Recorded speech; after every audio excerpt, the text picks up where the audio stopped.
Good day and welcome to Speak It with Zoliswa. I'm really glad that you're here. If it's your first time on this space, please ensure that you watch the video until the end. Also, it may serve you to watch the previous video just to get context into some of the topics we'll be talking about here. You're one of over 600 people who are viewing these videos, but today I'm talking to you. I trust that you'll find value and shift your life. My name is Zoliswa. I'm a transformation life coach, inspirational speaker, emotional intelligence practitioner, and a book author. I have a passion for personal development, and you and I are having this conversation today because I have a dream that everyone will one day live a life that they love. Speak It with Zoliswa is here to demystify some of the complexity around the issue of the mind, which keeps many of us imprisoned. I've spent hundreds of thousands of friends on various quests to try and find what I regarded as success. So I'm sharing the lessons of my journey with you so as to make yours even easier. I previously spoke about setting a blueprint for what you are dreaming of. And I also emphasized that you should see it very clearly in your mind. I also said that the secret lies in manifesting a feeling of excitement about actualization of that dream, because all things are created twice. First in thought, then in form.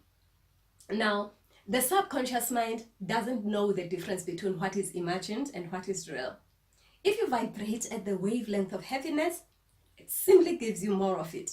Hence I said, imagine it and rejoice over it, whatever it is that you are dreaming of. One of the most important factors to consider in the journey of managing our minds is making a decision. And I'd like us to explore it today. It was sparked by a conversation I had with a very interesting gentleman a few weeks ago. It was a Tuesday evening and I was working late at the office around 8 p.m. I was probably the only person left there from that working day other than the housekeepers that work night shift. Thokozani is one of the gentlemen that work as night shift housekeepers. I overheard him telling a very interesting fictitious story to his colleague about how to date a married woman.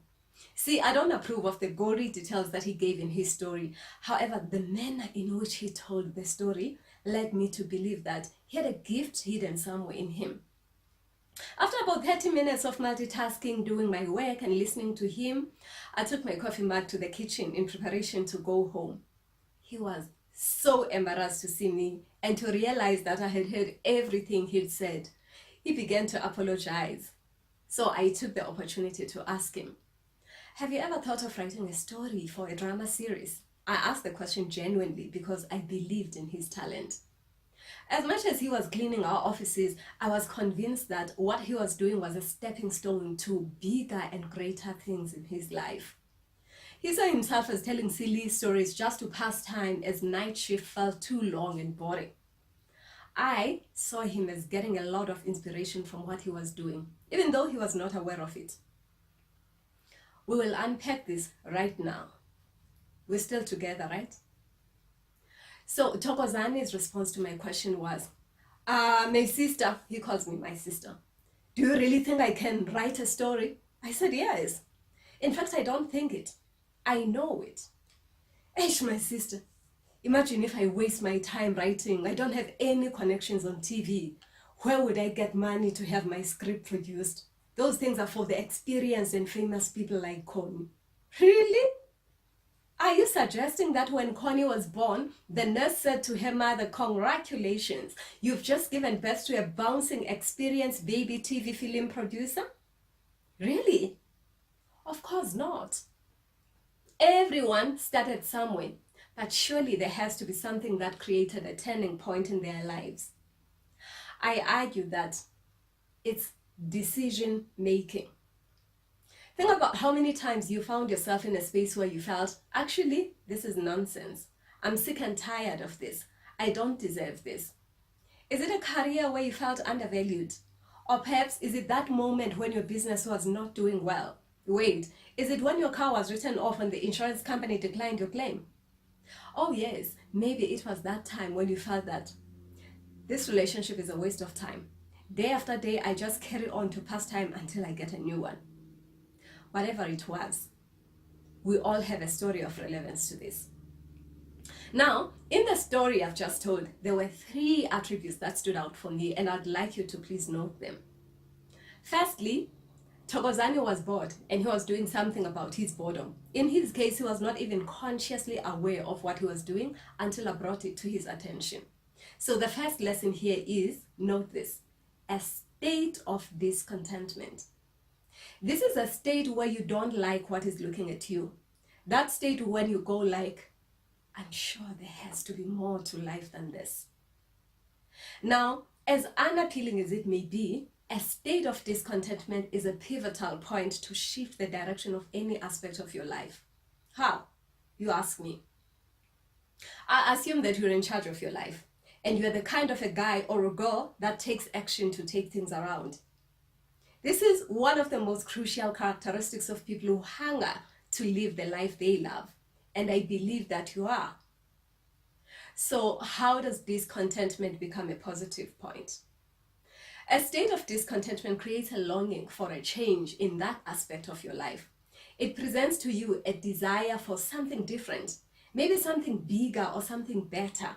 Whatever it is for you, discontentment triggers a wish to be in a different space from the one that you are in at that time. Yes, yes?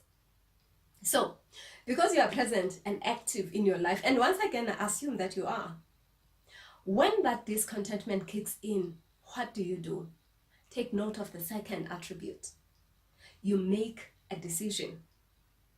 You make a decision to turn things around. So when you make a decision, of course, you don't shelve it in some file 13 of your mind storage. Decision making is followed by taking action. Taking just one step, the first step. I said to Thokozani, what if a sponsor came to you today saying, I will offer you 10 million rand for the story if you give me the script today? You see, there's a requirement for what I call a state of readiness in life. If you're looking for a job, do you wait until a position becomes available before you type a resume? Do you wait until you hear of a funding opportunity before you put together a business plan? Do you wait until you have a modeling gig before you take care of your body? Got it? Taking the next step and preparing yourself for what you would like to manifest is saying to the universe, hello, I'm ready to move to the next level of my life. Tell me how. What you have in your proverbial hand is an input into what you would love to reap. It's an important tool to use. One of the questions that I ask myself in the morning when I set an intention for the day is, what can I do today with what I have that will shift me towards my vision? So naturally, I have to look at what I have. Do I wish to manifest a car?